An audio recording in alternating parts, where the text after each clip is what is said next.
Welcome to the Sense of Soul podcast. We are your hosts, Shanna and Mandy. Grab your coffee, open your mind, heart, and soul. It's time to awaken. Hey friends, if you are looking for ad-free Sense of Soul episodes, you can find them at Sense of Soul Patreon. Become a monthly member at any level. You will also have access to our monthly SOS Sacred Circles, our mini-series, merch, and much more. And it's a great way to help support our podcast so that we can continue to bring you inspiring episodes twice a week with our enlightened guests from all around the world. Check out our Patreon. Today we have with us Karen Johnson.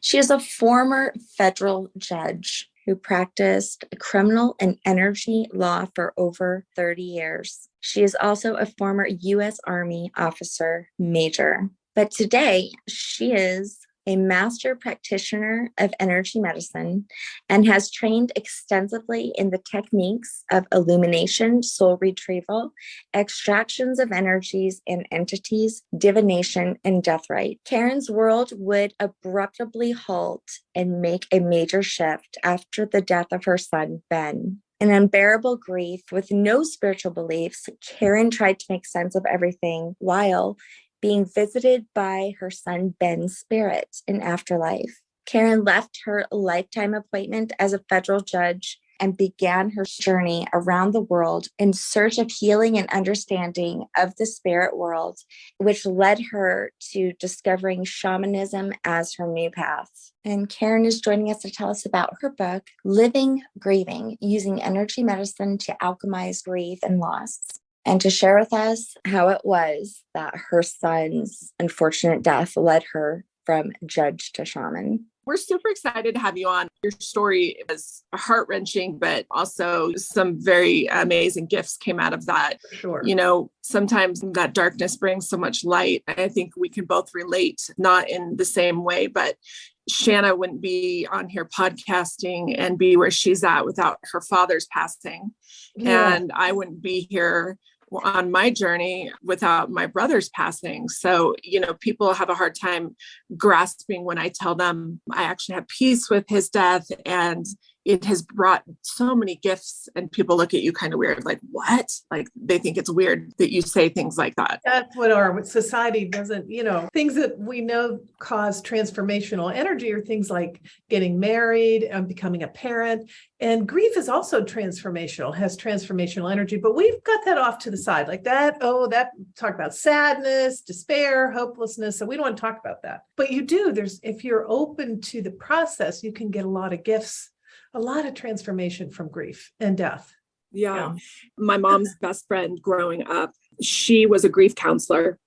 And when she lost her husband, she stopped doing her job. She said, I did a disservice to all of my clients. I had no idea what grief was like. I think that in our culture, we sort of have this fast-paced culture, time's moving on, time to get over it, time to, let's not talk about that. Let's talk about something else. You don't focus on the past. So I think we need to restructure all that. And I like to tell people to think of grief as a journey. And you're on your own journey, and your journey is going to take as long as your journey takes. And you might be alone a long time in that journey, but eventually you're going to gather wisdom along the way and gifts. At the end, you're going to be able to create a new life out of the ashes of the old that honors your loved ones. So a lot of time in our culture, we idolize people who wear black for the rest of their lives and don't move on, and their room is a shrine, and they save all the clothes, and they, all these kinds of things. And it's sort of like, oh my gosh, this is the stereotype of the grieving widow, right? And what if it's not meant to be that way? And what if by doing it that way, by keeping stuck ourselves, we're keeping our loved ones on the other side stuck too, from doing all that they can do on the other side. So it's not eternal slumber. My son is not slumbering. He's busy all the time and learning and growing and doing things. And we do have some work that we do together. We both transition souls to the other side. And so he helps me. So I kind of have become a psychopomp sort of person, and he helps me, especially young men and women that died unexpectedly or died of overdoses. Suicides too, we've been fed a lot of information about, though, you're going to hell. And so spirits get very stuck on the other side. They're scared. It's like, well, I don't know what that is, but that could be I don't know if that's the doorway to heaven or hell. So I'm not going anywhere. I'm going to stay right here. And so my son Ben's able to come and say, hey, man, I know what's on the other side. I'll help you. I'll show you. It's really great. There's nothing like that there. And so, we work together to help people cross over. So yeah, I think it's just, sometimes we have to get rid of sort of arcane and outdated and outmoded concepts, and maybe even their Western concepts of grief and how it's supposed to look. Because I can tell you one thing, you're never going to please anybody with your grieving. If you don't grieve long enough, they're going to say, well, that certainly didn't bother her, right? And if you grieve too long, oh, she's not doing well. She needs to see a psychiatrist. She needs medication. Right? So there's no win. So you might as well go on your own journey of discovery. So what if we're finding out more things about ourselves and about life along the way? Yeah, one of the first times I think I questioned my faith was when my friend in high school, her mom died to suicide. And I remember people saying, not to her, hopefully, but to me, that, her mom would go to hell. Right.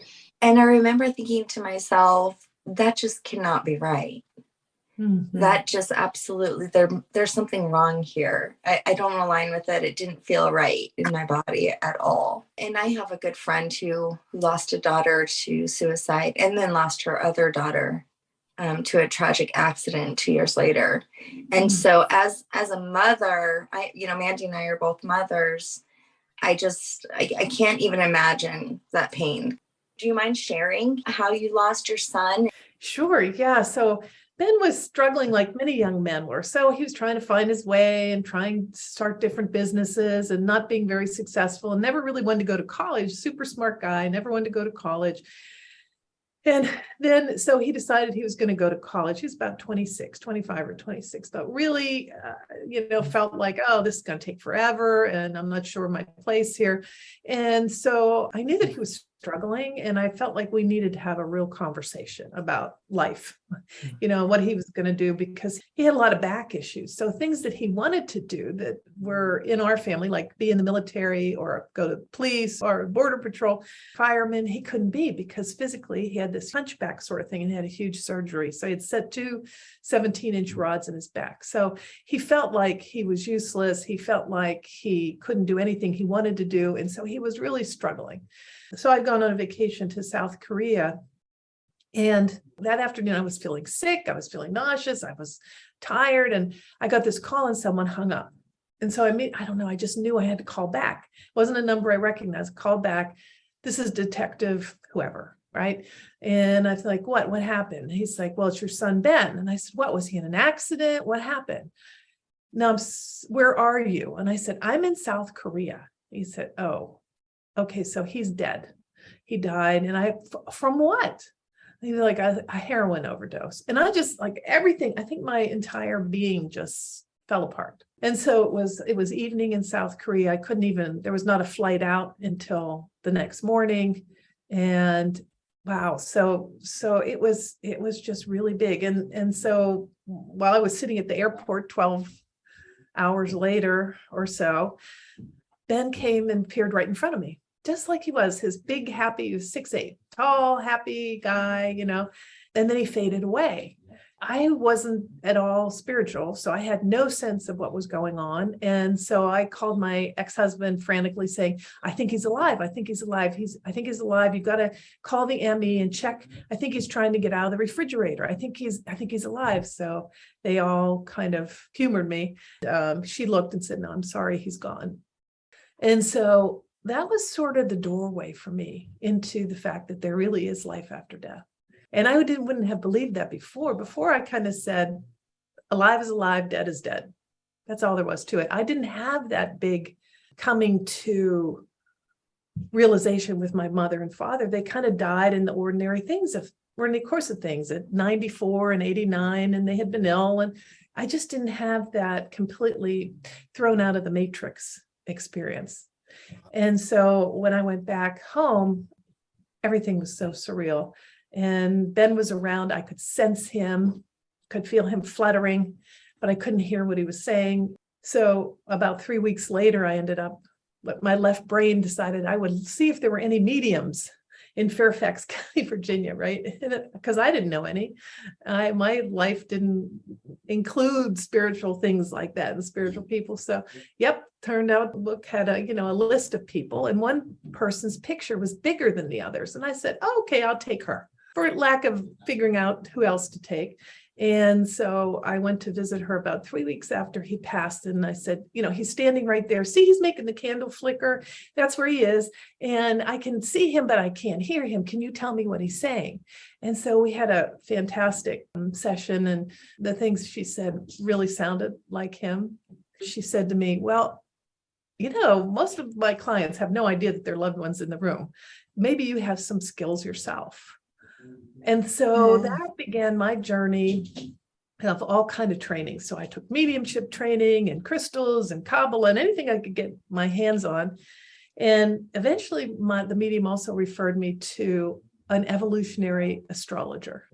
And so the evolutionary astrologer told me, well, you're moving away from Uranus, shame, blame, guilt to this mystical path of Neptune. And I'm like, a mystical path? What is exactly a mystical path? I had no clue, right? What is the mystical path? And so he said, well, someone who had a reading like you became a shaman. I said, a shaman? Are there shamans in this world right now? I had no idea. So my left brain again Googled it. 3 weeks later, I ended up on a plane to Joshua Tree, California, began my first shaman training. And I thought, well, I won't be like anybody else. I'll be older and too conservative, and they're all going to be, touchy-feely types, and I probably won't fit in. And I'll just leave and go to Palm Springs if I don't like it and get a massage and a facial, right? And little did I know that it was just perfect. It's just where I needed to be when I needed it. Wow. I can't help but think about those hours between sitting in the hotel to the airport and then on the plane. I mean, what was going through your mind in that spot you were at and so far away in South Korea? Yeah. So, I was just up all night calling family, friends, giving the news. And that's just over and over again. It's like being stabbed over and over and over again. And then on the plane, just by the time I got to the plane, I'd been up all night, talked to lots of people. And I was just, they were so kind in Korea Airlines. I let the attendant know, and she, kept everybody away from me and just allowed me to, they let me have a whole row of seats by myself. And so I managed to get there. He your only son? He was my only son. I have a daughter too. You do. Recently I helped put together this website called Sibling to Sibling. And it's for the siblings who have lost their sibling to suicide. Yeah. And so how far apart were your kids? And about close? 20 months apart. Oh my gosh. Okay. Yeah. That's my kids. Which one was older? Ben. My son. Okay. That's exactly my two older kids are just the same 20 months apart. Totally different. I mean, she's like successful, mega successful in every single way.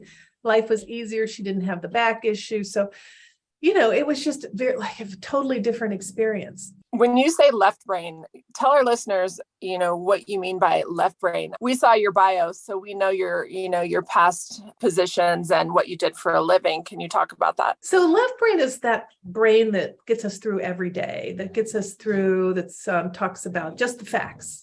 Only the facts, A plus B plus equals C. Let's do it that way. Let's not rely on any instinct that will lead you astray. The right brain has to do with creativity, intuition, prayer, ceremony, those sorts of things. And the left brain is more oriented towards physical reality. And so successful, I was very able to turn off what I had a lot of experiences when I was very young with beings that I played with, an invisible person that I played with all the time, and a being that looked like an Indian chief that was in the basement, and they still are spirit guides that are around me. But I didn't know what that was, and I shut that all down because it was in those days, nobody talked about those things. My mother said, don't tell anybody, they're going to think you're crazy, right? And so I kind of shut that all down. And for 30 years, I just plugged in and did what I thought I was supposed to do. And then this experience kind of just threw everything outside of that. You know what, when you're describing the two, it almost sounds like soul and ego, which I know that's far more complicated than just right brain, left brain. Yeah, but it's kind of that too. Ego kind of keeps us safe. It keeps us in our fear box, Mm-hmm. Do that, don't go outside. And then you notice as soon as you kind of go outside of your fear box, it kind of goes away. So, but it's that part of us, that ego-centric part of us that wants to keep us safe and small and sameness. Familiarity feels good. Mm-hmm. Why do we have the same patterns often with people and the same dynamic? Because it's familiar, right? We kind of know how it's going to turn out, even if it's going to turn out badly. But if we change things up, we don't know how that's going to turn out. And so we stay with what's familiar, even sometimes way beyond the times we should. Yeah. So you're a retired judge, a federal judge. And so you probably have heard a lot of horror stories. Mm-hmm. And so, I thought about that because, sometimes I think that people get desensitized even from hearing stories, but then when it's your own, it's probably it's like, this could just happen to me. For many, many years. And so, it's desensitizing, but it's, you can keep that sort of distance because it's not you. Not always, but sometimes you get sucked into or wrapped up into it, sucked into someone's story. But when it's you and it's yours and it's your family and it's your child, that's a whole different experience. There, you don't have, you lose that buffer, that little distance, that thing that keeps us able to perform. And I just lost it completely, basically. People, my friends, when I was preparing to retire, sell all my household goods, give away, sell, everything, car, mortgage, had none of that, and went on a 2.5-year journey around the world to try to make sense out of death and grief. What was I supposed to do? How was I supposed to go on? This didn't make any sense. And I don't really want to go on. And yet here I am. I think that's what was so intriguing about your story, is that you were very left brain. You have to be left brain as a judge. You have to collect the facts and then make a decision based on facts. And also before that, you were in the Army as well, which is very much left brain also. So I love stories like this, where you hear people that are one way their whole life, and then it's just like you get blasted open to this whole nother world, literally. Yeah. For sure. And it's unfortunate that it had to come from your son's death, but in the same way, what a beautiful gift. But it sounds like you had these gifts at a young age, but because of the world's conditions, you pushed it aside. Yeah.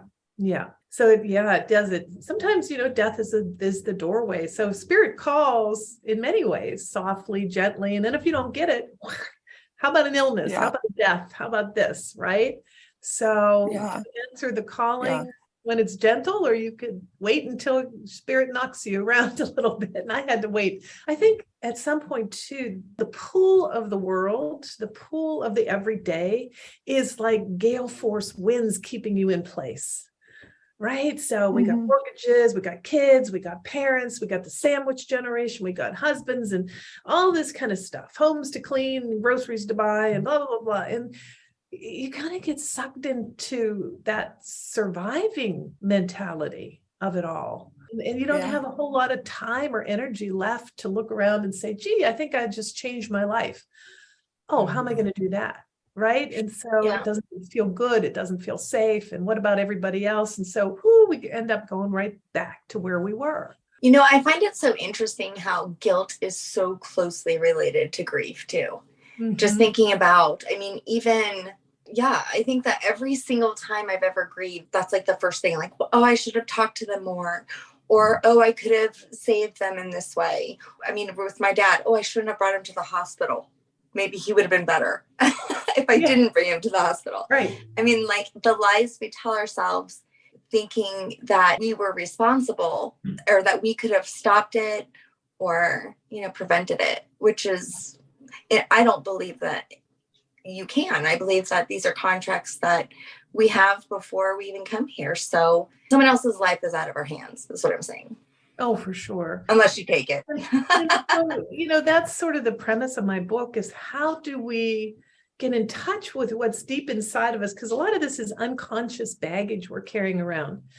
And so what I like to do is have people sit in a ceremonial way, because in a ceremony, when you have a candle, you have a piece of paper, and I like to have a pie pan and a pen and pencil, you get out of your everyday literal reptilian brain and you climb into your neocortex. And the neocortex is the brain of ceremony. And at the level of ceremony, everything can shift lightly like a feather in the breeze. When we try to move things at the physical realm with our reptilian brain, it's all heavy and dark. We get stuck, we can't move. And so I have 16 exercises for people to, just like you were talking about, begin to write down, what are the stories you're carrying around? I should have done this, I shouldn't have done that, blah, blah, blah, blah. Things that make us suffer greatly. So the practice of non-suffering is getting in touch. Part of it is getting in touch with those stories that are ruminating and wrapping around your head, putting them on a piece of paper, writing it all down with radical honesty, because we're going to burn those pieces of paper. Nobody's going to see them. A lot of times people are I don't want to write anything down. Somebody's going to see my children, my husband, my mother, they're going to be upset. So we burn it. And the intention in burning it is to send it to spirit. So shamans use fire as a path of rapid transformation. And so we're taking it to the fire to release and opening our heart to new ways of perceiving, new ways of seeing the world, seeing senses. So each of the 16 practices has that releasing and that opening, releasing and that opening. So we go from being profoundly stuck in our grief, and then on the south direction of the medicine wheel, it's oriented towards the four winds Andean medicine wheel. So we begin in the south, then we go to the west and we come a little lighter. We go to the north, hummingbird medicine. All of a sudden we're looking around, we're kind of resurrecting, if you will. Oh my gosh, so life is different. This person's never coming back. And life is different. And then we end up in the east direction of the medicine wheel, and we're with eagle medicine, where we begin to create a new life out of the ashes, out of the old, that honors our loved one. And so this process, one of the East practices that I so love, is called indigenous alchemy. What the heck does that mean? So I looked it up. So indigenous means native or inherent, and alchemy means transformation. And so what if we as humans are wired deeply for transformation? And as we keep ourselves stuck in our grief, that heaviness that is in us leads to all sorts of illnesses manifesting, autoimmune, cancers. All my clients, most of my clients, almost every client that comes to me with a serious illness, if we go back at the root, there is an unresolved loss or grief or death or trauma of some kind. So we want to move this energy. We don't want to have this energy of grief stuck in us for our own sake, but also for our loved ones on the other side, who, as we are stuck, we're kind of holding onto their kite string and keeping them back. I love the ritual part, because, it's so true how they say grief is like waves, how it comes in and out, which kind of reminds me of what you were saying, of this in and out of letting go. And, we do the whole funeral, however many things you do before. My family was Catholic, so sometimes that's a lot of things. And then it stops and you go home and you're like, now what do I do? Right. Because what happens after that? Yeah. The next holiday, the next birthday, the next death day, the next. I always felt like, put me to sleep between Halloween and Valentine's Day, because all that's all in there is a whole bunch of holidays that I don't want to face.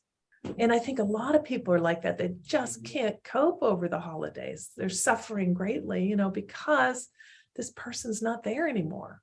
And we don't have good ways to honor them and bring them to the table, because everybody's in avoidance. So let's not talk about that. Let's just party. Don't think about that. We're not going to talk about that today, right? But what if you honored them instead? So I have this prayer bundle that I make. It's a despacho. We call it despacho. It's an offering. But so I call it cookies, cooking, and praying. So you can make this at your counter, and you use tissue paper and layers of tissue papers and all the things that they loved, all the little ingredients, little bits of this. So it's like rice and flour and pasta and this and that and herbs and spices. So you're making this beautiful layered bundle in remembrance. And then you fold it up and tie it up, and then it can be at your table, right? So instead of trying to say, what elephant in the room? Oh, we're not going to talk about that. And that's all you can talk about. Why not have this presence? And then you can put it in a fire. You can have a little ceremony, rapid transformation, again, with everybody's prayers for this loved one lost. You can bury it in the earth for a slower release kind of thing. So what if we changed it up a little bit? And this came to me actually from Ben, because I was doing my normal on his death day. Oh, Ben, oh, I miss you. Oh, blah, blah, blah, blah, blah. And he came and he's like, Mom, you're kind of being a bummer with this. I'm right here, right? Why are you doing this? Yeah, he's like, look, I'm doing stuff. He said, at that moment, he's like, I'm in the Jesus pot. We weren't particularly religious. He's like, I'm in the Jesus pot. It's not like anything you hear at the Bible. It's none of that stuff. He's really cool. So you're pulling me out, and that I'm perfectly happy, and I see you all the time. So this is kind of a bummer.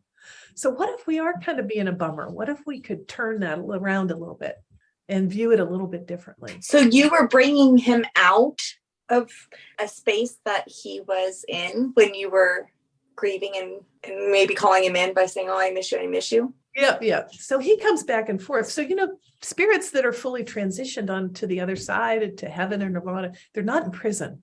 They can come back and forth. So he comes back and he helps me do work, help transitioning people and things like that. So, and I can talk to him. He does come in, you can feel the presence of people. It doesn't come like in that full form anymore. I think that's really difficult for them to sustain, but I can feel his spirit, I can feel him around, and I can call for him to come around. Does he send you any synchronicities or any kind of signs? At this point, it's not so much synchronicities because I can actually hear him now.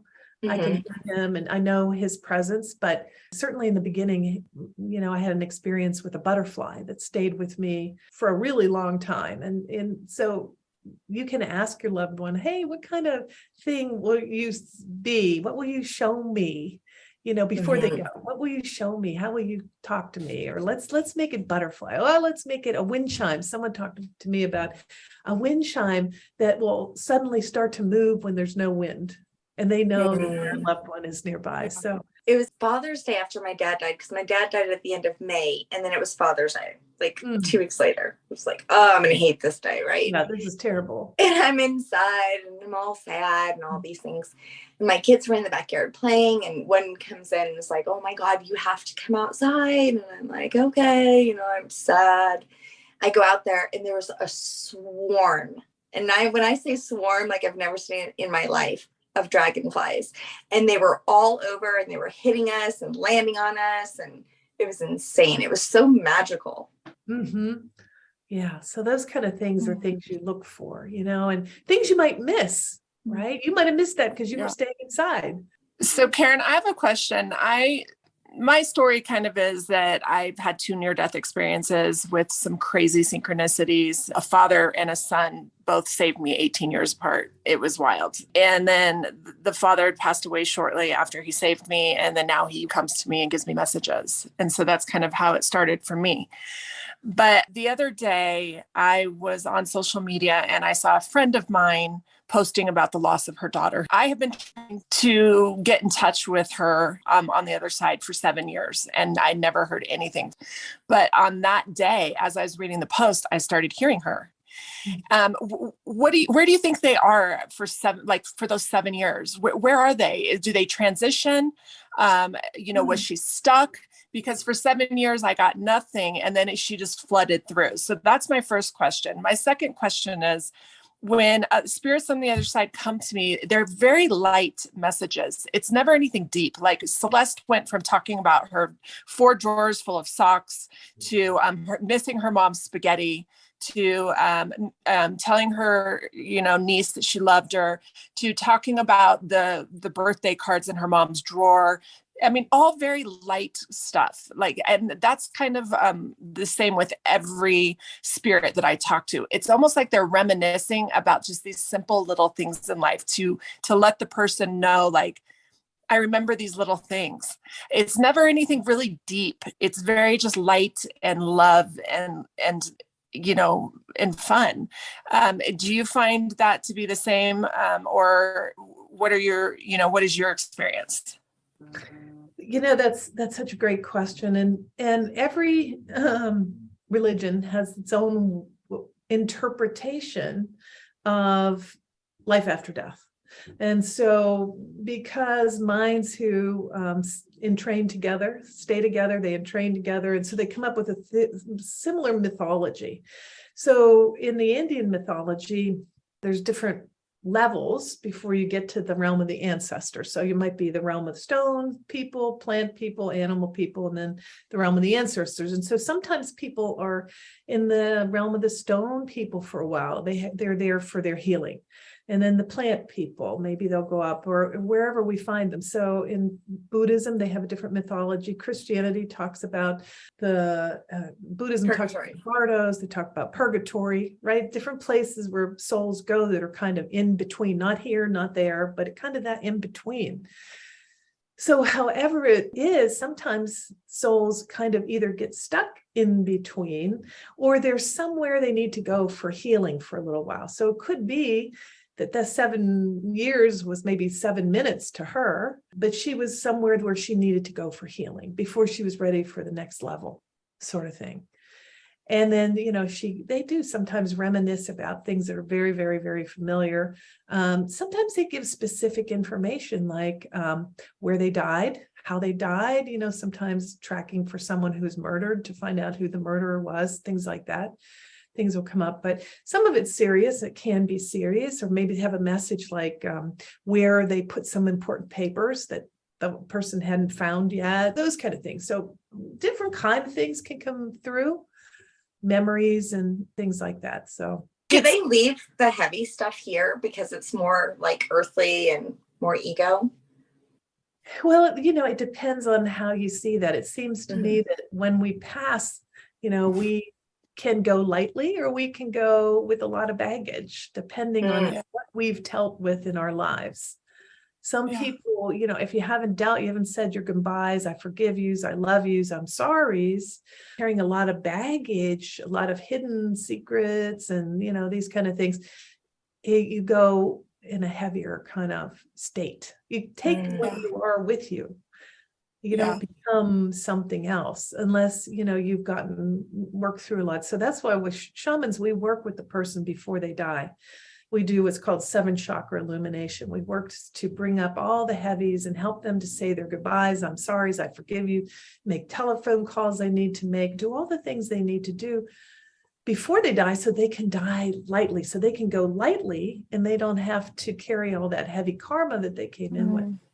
So, but every mythology is a little bit different with that. But I think it's so fascinating that Ben came to you so fast. Like, I mean, instantly he was standing right there in front of you. You had to have thought, am I losing my mind? Am I crazy? Like, I mean, you go from this completely left-minded person who you're in the military, you're a judge, and then all of a sudden you're seeing your son standing in front of you, and then you're telling your loved ones to go check the fridge to see if he's alive. I mean, they had to have thought you were losing your goddamn mind.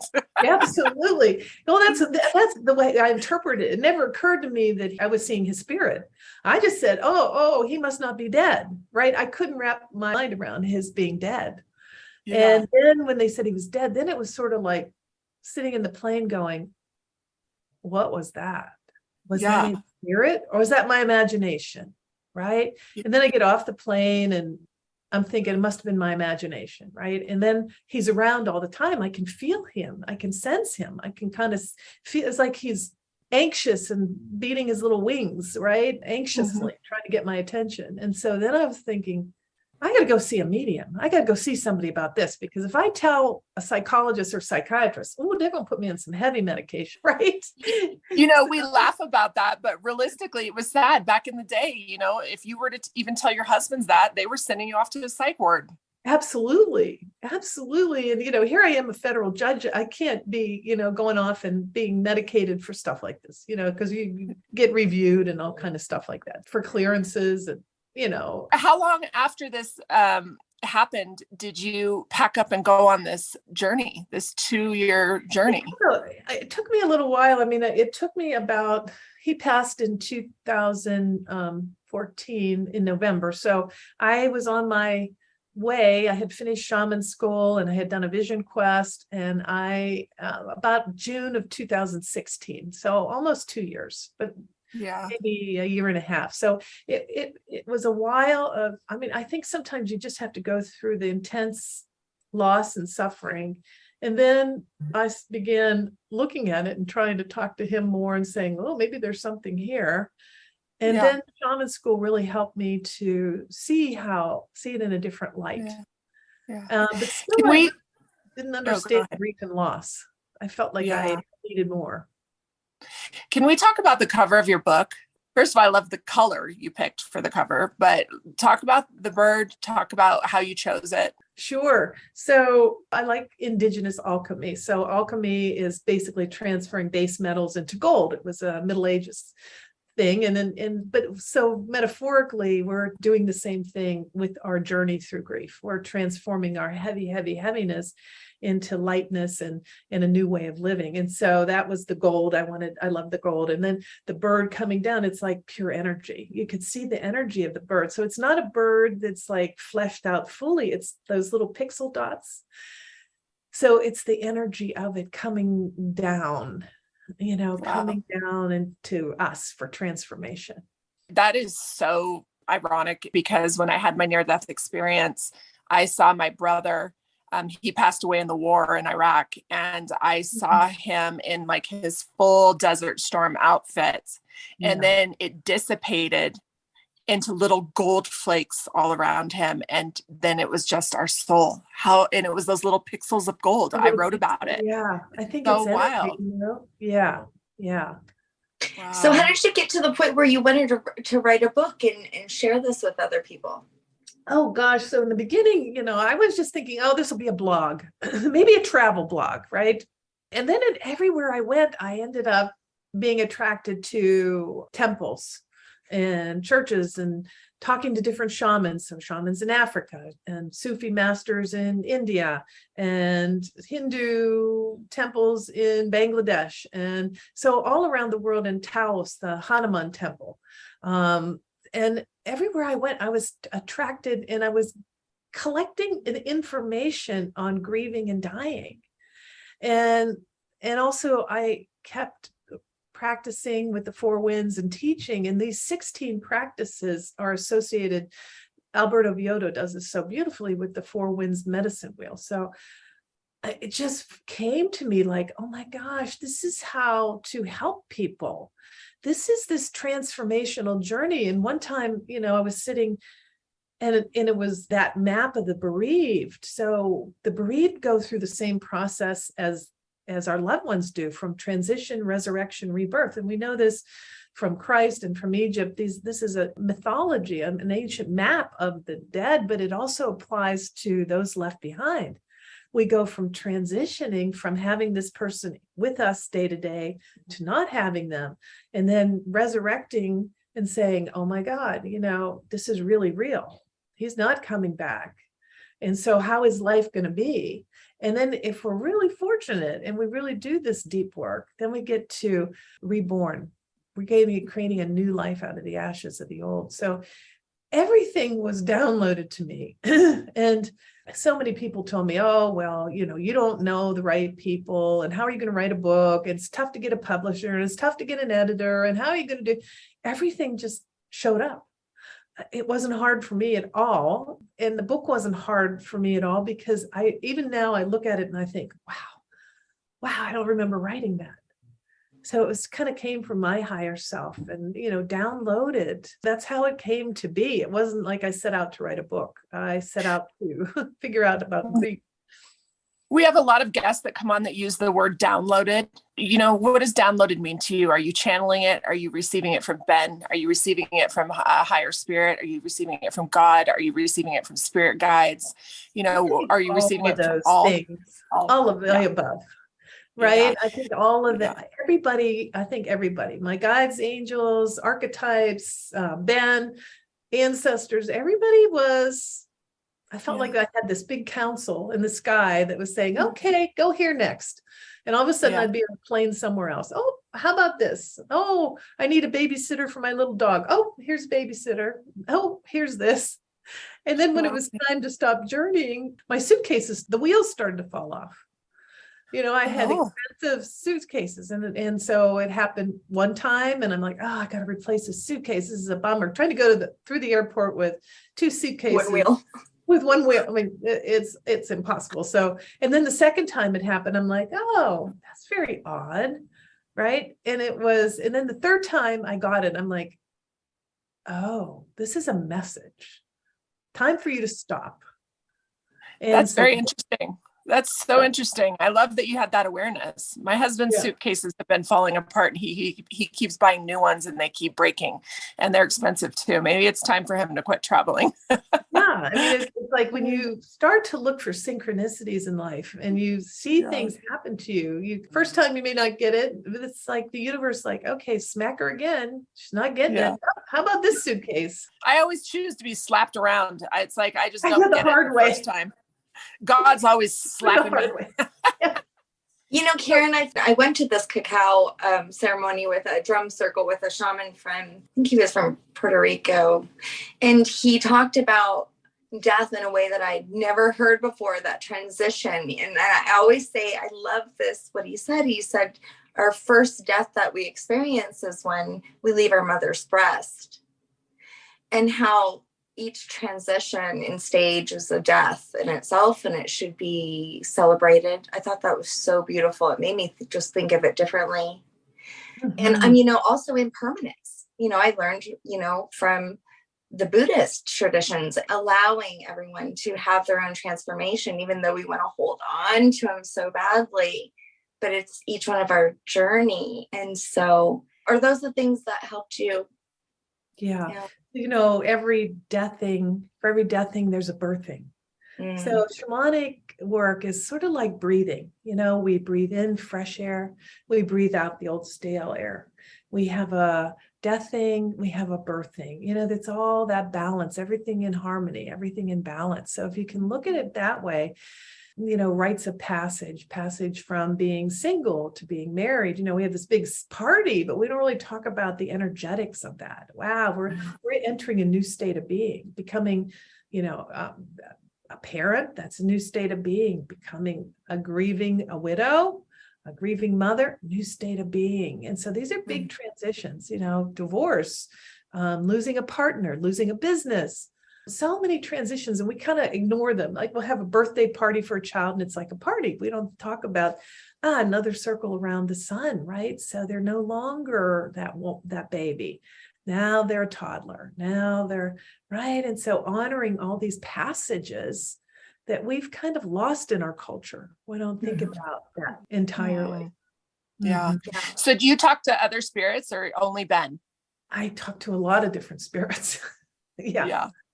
So I, in the beginning, it was before I learned how to, I have time when I'm open to spirits and times when I'm not, because I can't deal with it every day, all day long. So in the beginning, I would wake up and they'd be spirits all around my bed trying to talk to me, tell this, do that, blah, blah, blah. And I'm like, finally, I was like, everybody out of my room. And to my surprise, they left. Right. And then they would be in the hallways and I'm like, okay, everybody out of the hallways and then everybody out of my house.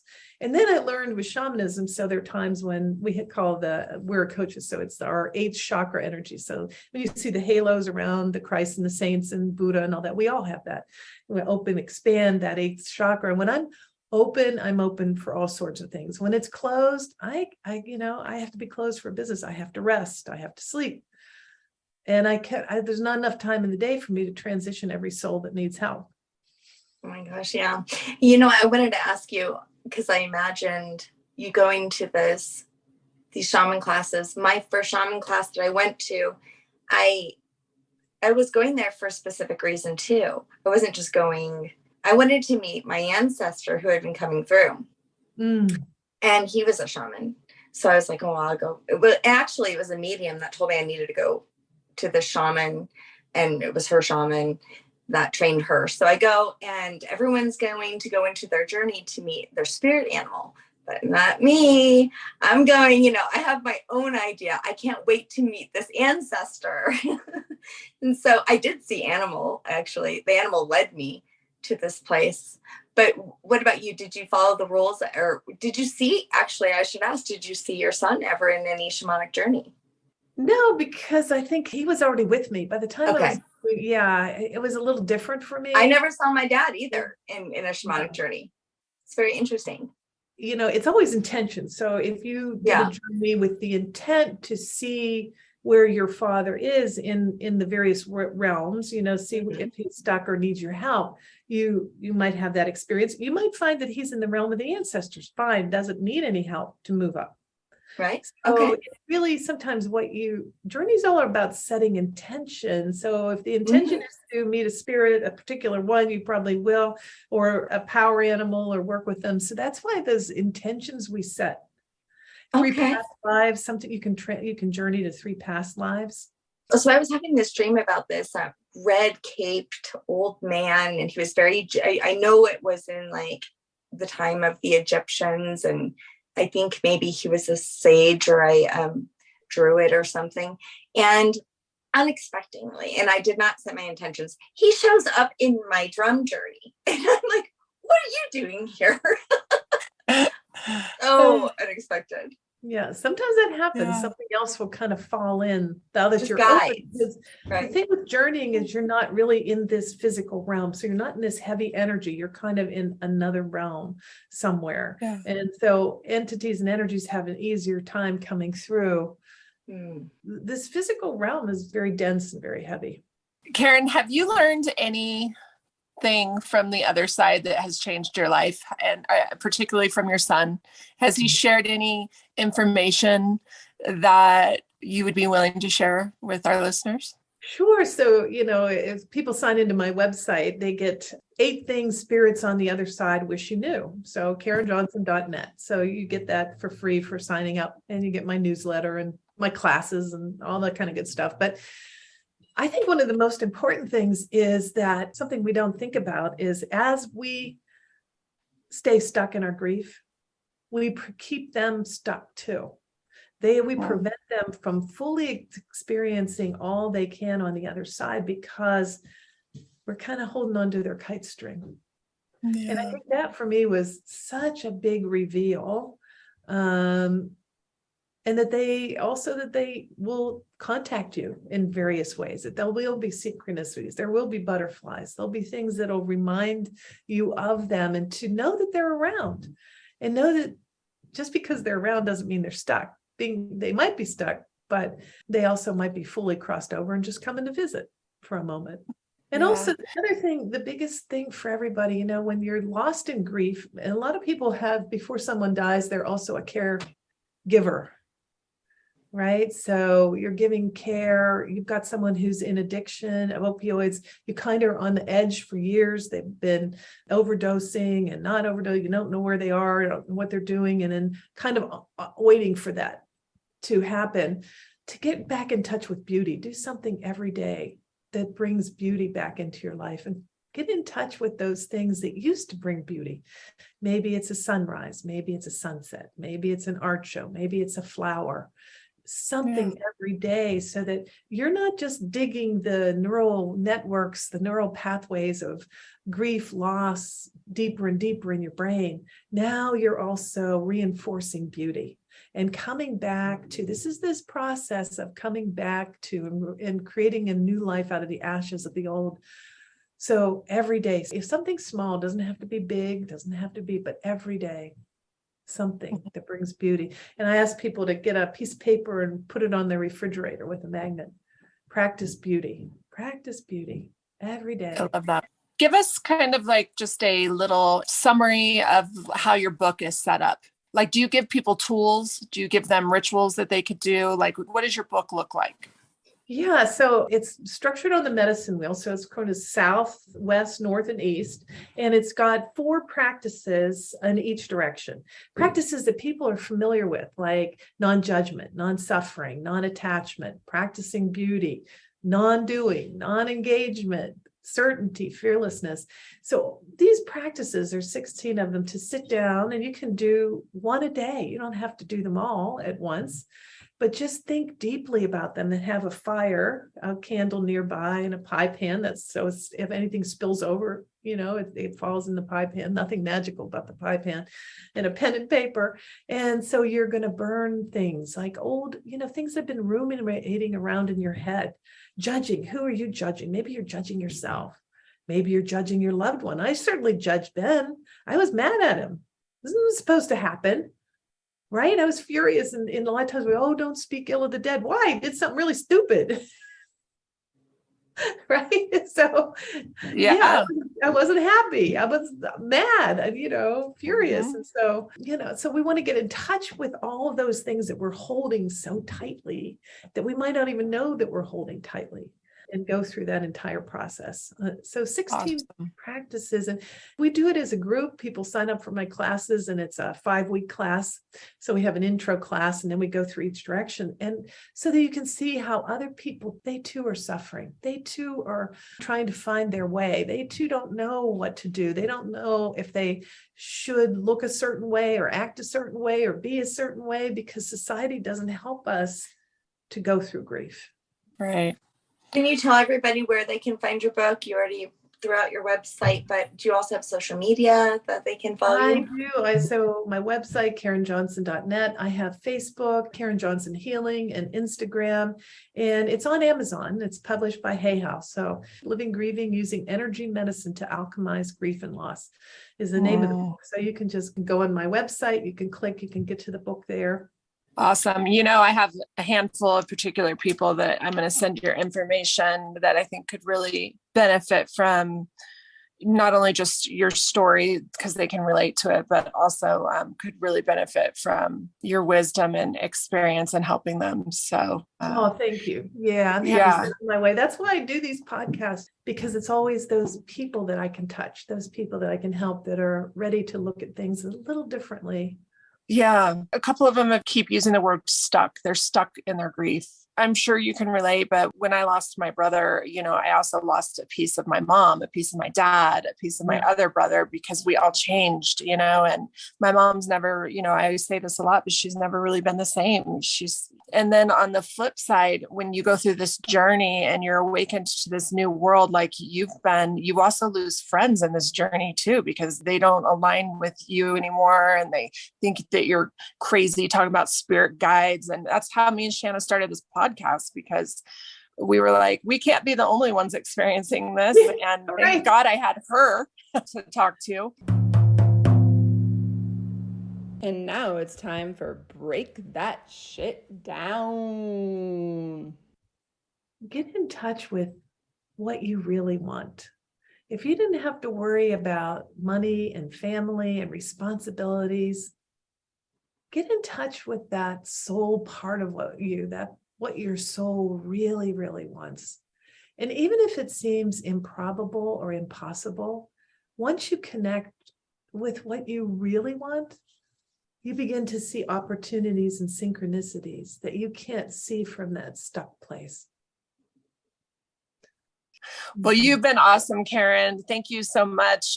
Listeners, don't be afraid. I mean, there's no religion when it comes to this stuff. You can find so much wisdom in some of these ancient practices. These are not new age. They're very old and still done today. And that holds a lot of credit, I think, with me, that these practices some of them are over like 10,000 years old. So yeah, I think it's very beautiful. They're very helpful. Yeah. Thank you so much for coming on. Thank you. Good talking with you. Thanks for being with us today. We hope you will come back next week. If you like what you hear, don't forget to rate, like, and subscribe. Thank you. We rise to lift you up. Thanks for listening.